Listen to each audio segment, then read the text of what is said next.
East End of London, in the shadow of Canary Wharf, is George Green's, an inner-city secondary school.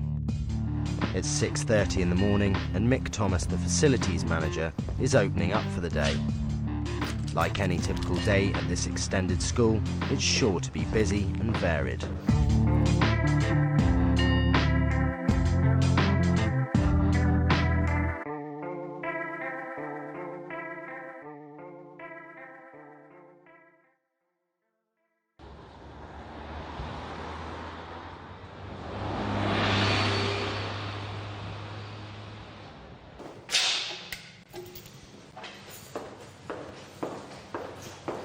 I've been at the school for approximately 9 years. I came here originally as an assistant schoolkeeper, but I progressed now to the facilities manager.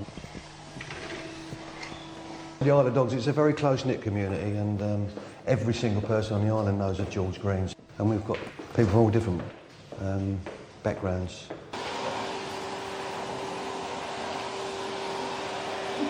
We are open constantly. It's a community school. It's not just a school for children, it's a school for everybody on the island.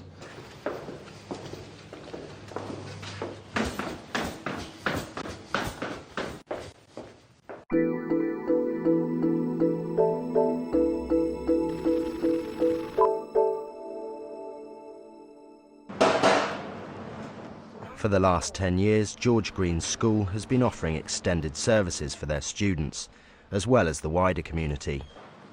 You got your rolls out and your muffins. The Breakfast Club is just part and parcel of the school day. I like Breakfast Club because like you get with all your friends in the morning and speak to your friends and then go to the library or something.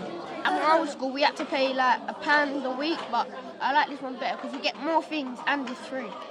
The Breakfast Club's been running for I think it's about 7 years, and we get around about 100 kids, sometimes more. It's always busy. You get beans, you get bacon, you get egg muffins, you get bacon rolls, hot chocolates and juice. Breakfast Club is important because if the kids have had something to eat in the morning, it puts them in a better mood for the day and they're not grumpy and miserable, because we have sometimes had kids come up to us that if they haven't had Breakfast Club or they've missed it because they've come in late, like I'm starving, I'm grumpy, I need something to eat, they're all like this and agitated. So I think it really is a good start to the day. Boys, can you make your way out, please? Rubbish in the bins. Girls, come on, rubbish in the bins.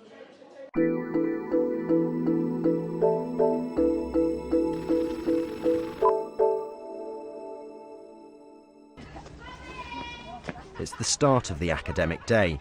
The school has already been open to students for just over an hour. Good morning. Now, at the moment, what do you think is happening to Eddie's heartbeat? George Green's is a fully inclusive school with just over 1,000 pupils and 160 teachers and support staff. A typical day at George Green's school doesn't exist because every day is different, which is why I'm still here 11 years later, because there's no chance to be bored.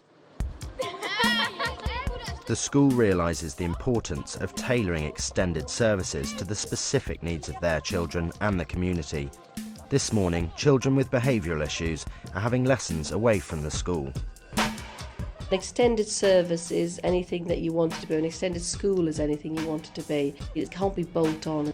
I think it's a big mistake to try to be ticking off what's extended and what isn't. And I think you actually just look at the whole picture. The school have built up links with various community organisations and have a particularly special relationship with Mudshoot, the local city farm. Children help out with the day-to-day chores on the farm and at the same time get a valuable lesson on the land. Who's going to do the ducks and the chickens for me? So use 5. Tom's gonna, Tina Kelly is the education advisor at the farm and coordinates working with the school. At Mudshoot we provide a service for young people from the local secondary school, and we provide workshops and we provide tasks around the farm. Because a lot of the young people have problems with writing and reading. We put them out onto the farm to do activities that are more interactive and more energising, so they're hands-on, because they tend to sort of lose it a bit when you start to do paperwork and written work. It makes me feel good that I'm doing something for animals and that. I take it as if it's going to be my house in a way, because if it's not clean then there's no point living in it.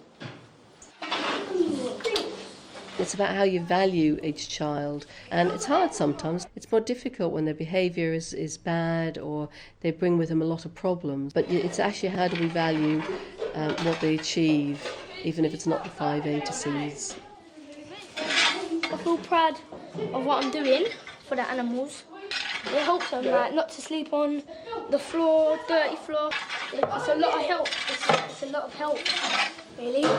In the further future, say if someone asks me to work on a farm, then I've got experience. I'll say, yeah, I know how to muck out now and feed animals and treat them and feed them and that. Right, I need a couple of you standing there blocking that path. It's about how you can work with your community to develop and extend the opportunities for young people to experience success. Now, some people might say, well, you're doing too much. You know, school is about education. Well, I think that young people learn all of the time in a whole variety of places and from a whole range of adults. Just make yourself look bigger like that, all right? And don't let them pass you, OK? Because we're a charitable organisation, we rely a lot on the community coming in, giving their time up voluntary. I'm really proud of the group that come, the young people. They've achieved so much and they give so much back to the farm as well. Thank you very much. Oh, well, let's go in there with them. You've got to clean them out now.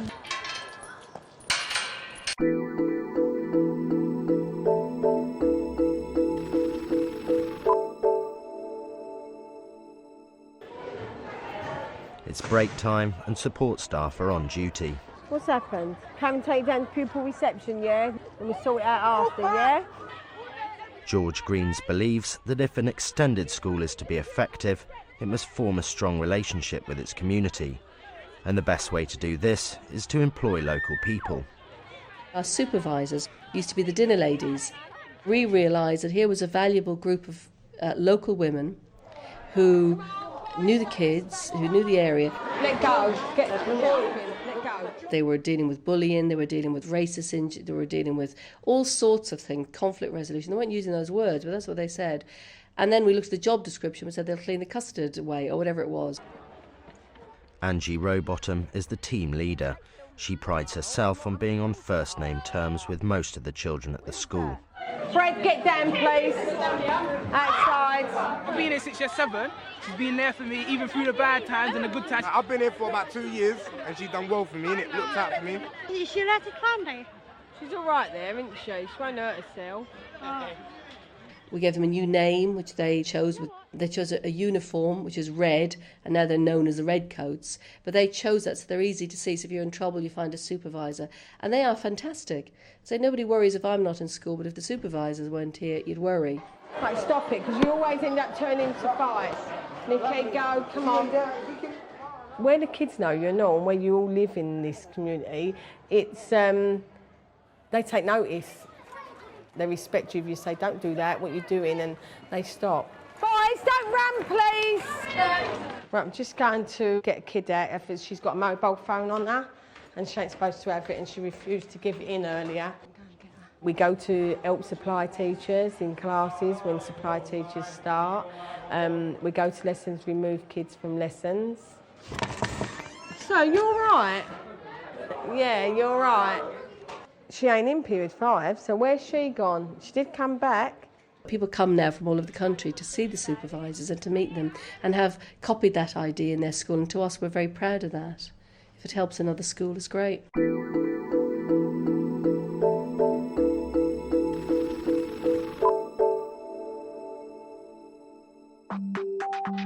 The idea of having extended schools was born out of Every Child Matters. This government paper recognised that schools need to work as part of a multi-agency team if they're to ensure a swift response to children's welfare needs. Jason Beasley coordinates the social services and welfare team at the school. Do you want to come to a case conference this afternoon at 3 p.m. here? He also works closely with external social workers within the borough. In the past, before we actually had social workers in the school, we were in a position where we would have to get on the phone something called Childline. We then took Childline, they would take the details, they would then contact a social worker, then duty social worker would get on to us at some point. That could have been, say, sometimes it could be 4 hours down the line, it could maybe be the next day, and in the meantime we've got this case that we feel that needs some sort of intervention. Now we have a team in the school, we can actually judge the ones that really need intervention, that's the first thing, and we can actually deal with them quicker. Okay, I'll see you later. The point about having social workers in the school is to actually make us more accessible, more user-friendly. Right, thanks very much, John. Jason is on his way to meet the family of a boy with special educational needs. Dad's asked for this meeting today. He normally doesn't ask for meetings. I usually work through Mum. Mum's usually in to me once a week about her worries for her son. Hello, thanks, I'm in. The boy has failed to turn up to school today, and the father is also finding his behaviour challenging. These mood swings. What, you think it's something like an illness? Yeah. And what, they're getting worse? Yeah. I can have a word with Emma Grove, who's the head of the SENCO. She's the SENCO for the school, which is social inclusion for children with special needs. Jason and his team go on up to 4 home visits a week. In this case, the visit has been requested by the parent, but often they happen because the school has highlighted a child in need. 2 or 3 times he's come that close to getting a backhander. Yeah, well, you don't want to do that. It's getting to that stage. But if you could change the routine in the morning so that you're in charge, then this thing perhaps won't happen. He's also probably going to get to the stage that he's growing out of it soon. See you, thanks very much for letting us come round. Okay. Bye. After meeting with the father, Jason manages to persuade the boy to go back to school with him. Thank you, John.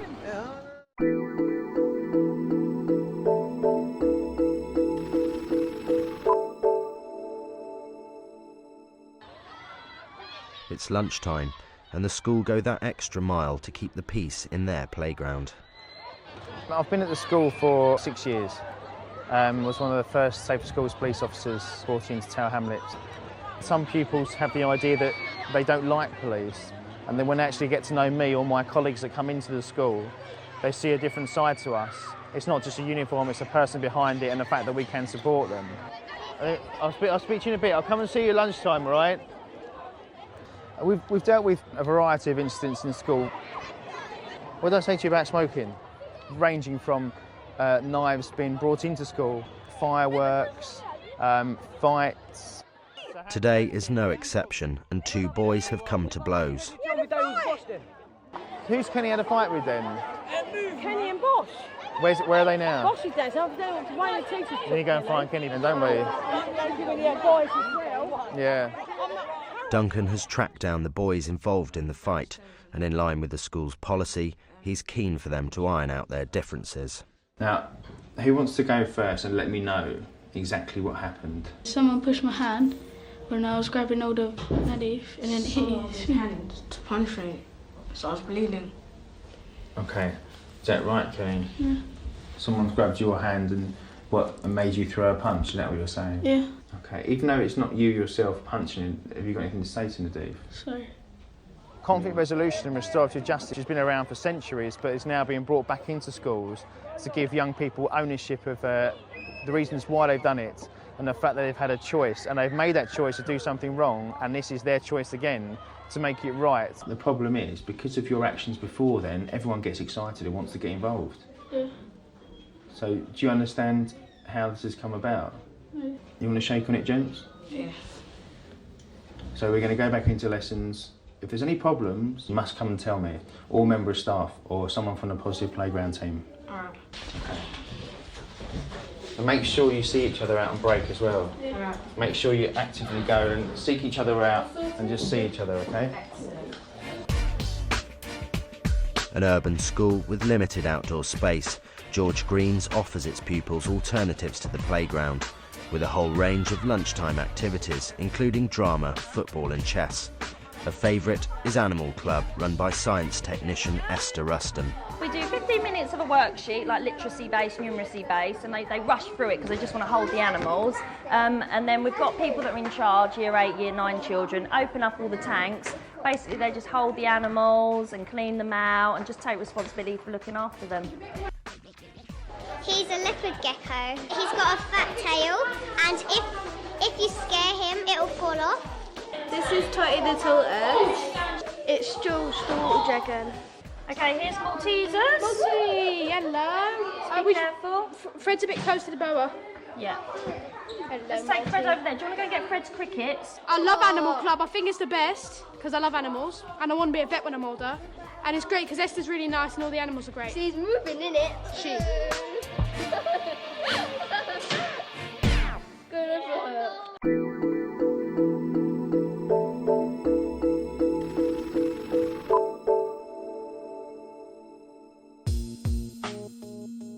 George Green's staff work hard to support the needs of their pupils.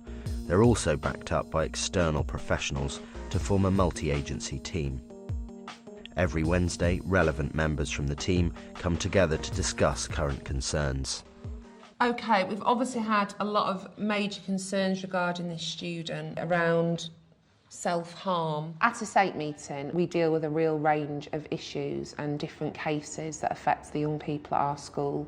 It can be a fairly simple situation in the sense of a child who's finding it a little bit difficult to make the transition from primary school to secondary school, to children who are possibly under CP. Beth, you've met with her. She was happy to engage in conversation with me, but every time that I've gone to look for her, she's not where she's supposed to be. At any one SATE meeting, we can have a multitude of professionals there, ranging from the school health professional to our attached Safer Schools Partnership police officer, to our attendance and social welfare manager, our social workers that are based within school. We're very, very concerned that she's spending time with known drug users. She's been known to steal money and items from home. We're not sure what this money is spent on. We believe that she's really, really at risk. Jason, do you want to fill in the points that have happened in the last couple of days? She was found at 3 a.m. on Monday morning. The social worker's been involved. She's been taken into care. So that means she's safe now. I think that she was staying with one of these older boys who are about, when I say boys, we're talking about men, they're 19. It's very much an information sharing exercise and making sure that the best person is working with that child. So the idea of getting all the people in the room at the same time is to make sure that that support happens, really, as soon as we can make it happen. I don't know what we can do about sexual health. Maybe you'd give us some advice on that, Alison. She's in school today. I mean, I can give her the advice on where she can go and get herself checked for that. Yeah, I think that's really important.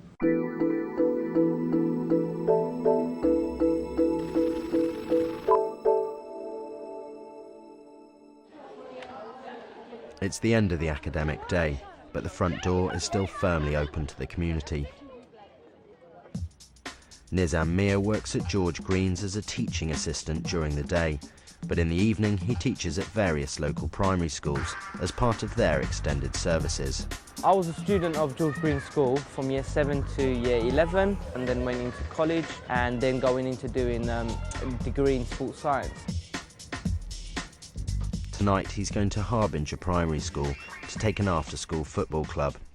Right, boys, we're going to be doing running with the ball, dribbling with the ball, and then we're going to play a little match where I'm going to say two people run up and have to score a goal, OK? George Green's is part of a small education action zone. So much of our work with the primary schools is done through the action zone. 5 star jumps.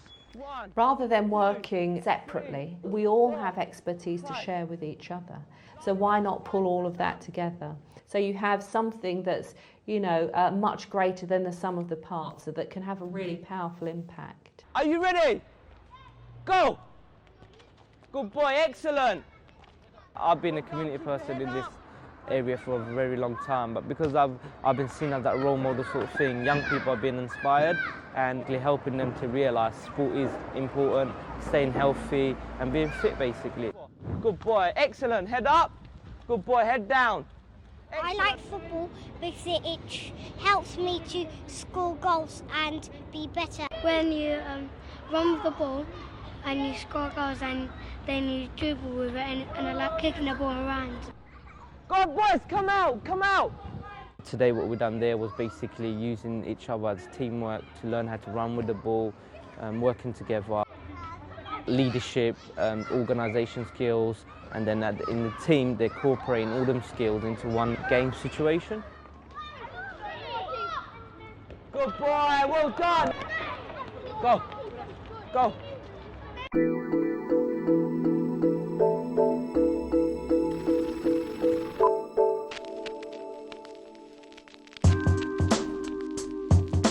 Back at George Green's, a busy night is underway, with activities for pupils, parents and other members of the local community. Each week, around 3,000 people use the out-of-school hours services. After school, we have hockey on a Monday, we have taekwondo on Tuesdays and Thursdays, we have Poplar Rowing Club, the Curly Rowing Club, we'll do circuit training. As you can see, there's a cricket session just about to finish. It runs from about 3:30 till 4:30. Some head teachers resist offering extended services because they think they're going to have to be there till 10 o'clock at night, or they're going to have to be there every week and they're going to have to do it all. For me, it's more about how I distribute the leadership and distribute, all of the work and the responsibility throughout the school. The Island Sports Trust, the charity that I work for, has been around for about 11 years, and the idea is that we facilitate use of our spaces here. And we try and engage and increase the number of young people and local people using our facilities. And one way we do that is by charging them either nothing or a very minimal cost, and this just covers our administration. One such group taking advantage of the facilities is a taekwondo club run by Tom Dennis and Julie Fagg. It's actually called TKD Tigers. It's like Total Kids Defence. It teaches children between 3 and 6 year old the art of self-defence, of being able to protect themselves, but it also teaches them life skills, i.e. stranger danger, bully drills, working as a team and using your memory.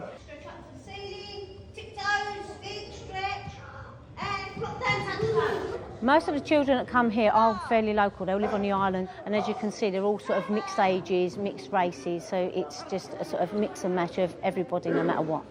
Yep. That's better, Robbie. Can you go higher? I like taekwondo at George Green because they make my legs fit and strong. We have lots of fun and we have to listen good and hear good.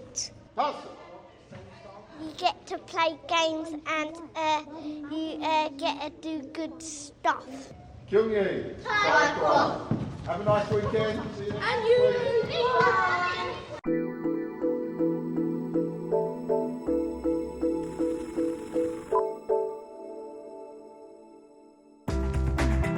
The school has struggled to secure funding for a full adult education programme. However, they do manage to provide ICT classes, which prove popular with local adults. If you're going to open your building, then fill it with as many people as possible and make those people feel comfortable about coming into school and seeing that schools are very different places from the places that they went to when they were younger, and certainly very different places to the to the schools that I went to. Because you've done it before, you can just open this. Abdul Rezkala is currently coaching adults towards a European ICT qualification that's recognised by employers. We offer it for free for the community. There's IT training centres where you can pay, I think, roughly an amount of £175 to £200 for it. If you want to show just 5 or slides of this, pick them, customize one. I want to show them slide 1, slide 5, slide 11, slide 25, yeah? You need to use that one, setup show. They're independent learners, they learn on their own, and it's just, me, I'm just a facilitator.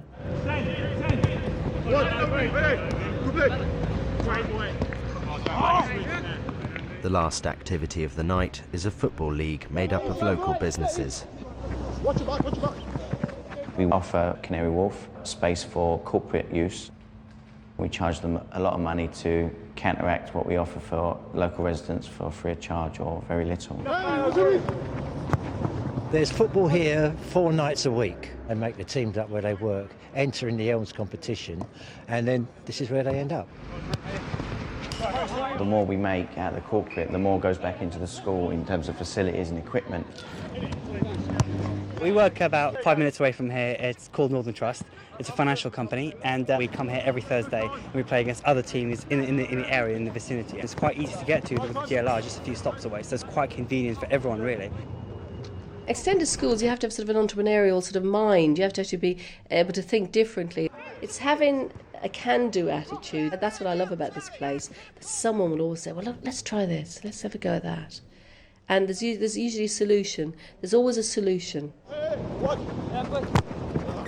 For the moment, I think we're 1-0 up, and hopefully he can stay this way and actually score a few more goals. And I'm a sub at the moment. I'm getting on back in about a few minutes, so I hope to score myself.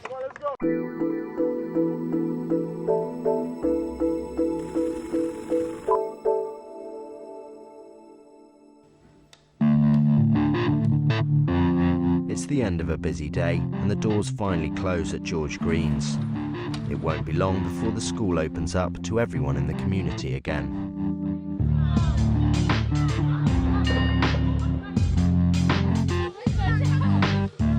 When I first came to George Green's, I could tell straight away that it was a very different place, and in fact it's a very special place. And their ethos is to help children, and you become embroiled in that. You can't resist it. You become part of, their culture, their lifestyle, of what they want to do and how they want to achieve what they want to achieve for these people. Schools are not islands. Sometimes they feel like islands, so we have to be reaching out to that community, whatever your community is, because we've got a lot to learn from them, they've got a lot to learn from us, and together we can really make a difference.